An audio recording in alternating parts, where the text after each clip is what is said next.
Thank you all so very much for listening to this story. I just turned 76 last Friday, and in turning 76, I went, there are a lot of people sitting up here who are saying things and still saying things.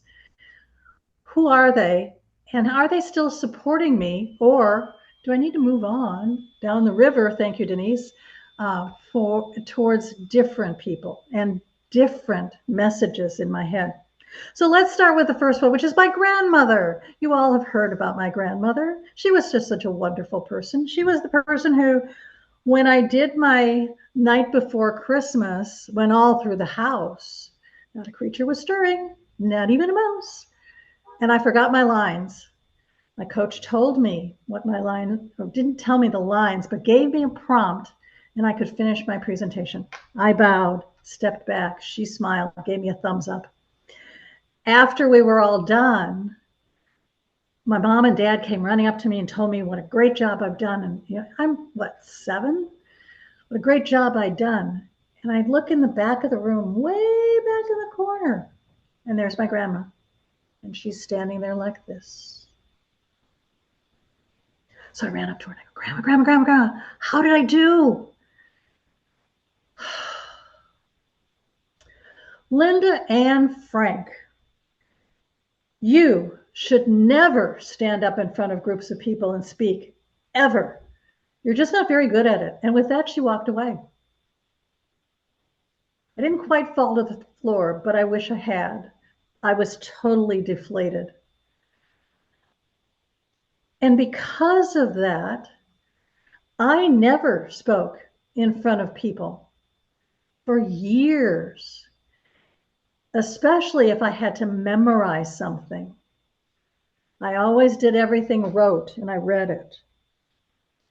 So no vocal variety and no body language, just can I get through this and get a grade? Well, this served me really well until I went into the United States military.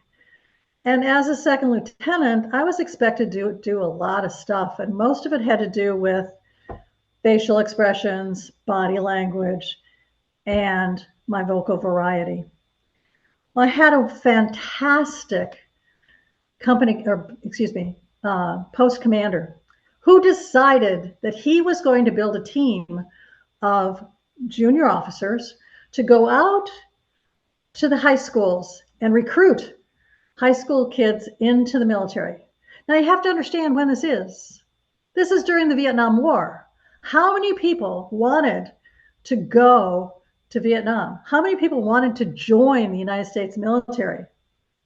Zip, maybe actually less than zip. But he called me and he said, I want you on my team. You are the person who is going to bring these people into the military. I said, sir, no, you don't want me. I don't do this. Sir, you want Lieutenant Jones. She is a teacher. She's phenomenal. She's great. You need her. Lieutenant Frank, you will lead this team to success. And I know you know how to do that. Dismissed. I don't do this.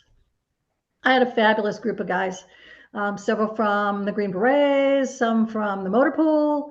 I mean, they were from all over the post. And we went out to the high schools in the Boston area. And we spoke about our experiences in our lives and who we were and what we did. I talked about my horse, all sorts of wonderful things. And surprisingly, we recruited a whole bunch of people. I recruited more high school students than any of the other people on my team.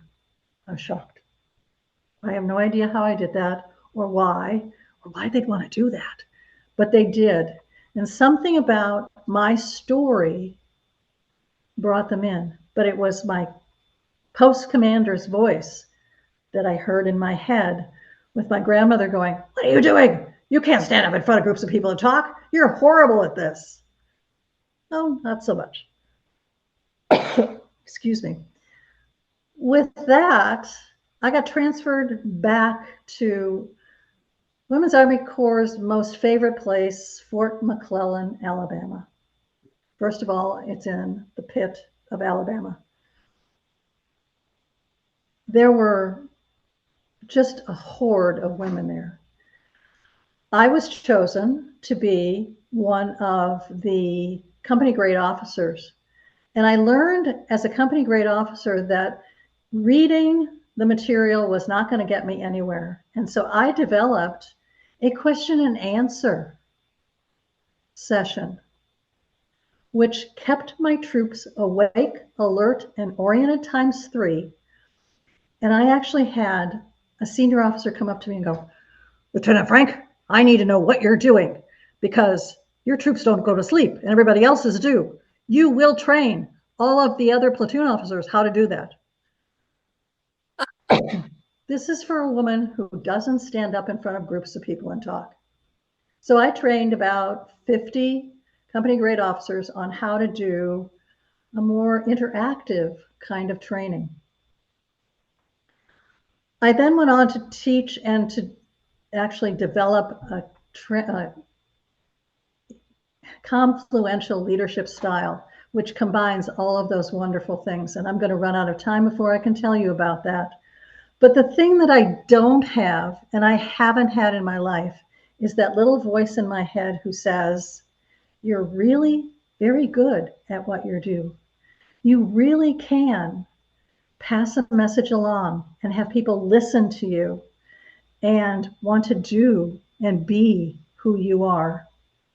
That's the piece that's missing out of my vocal variety and my body language, is changing that head space from being the to, "Wow, you really are quite good." Thank you.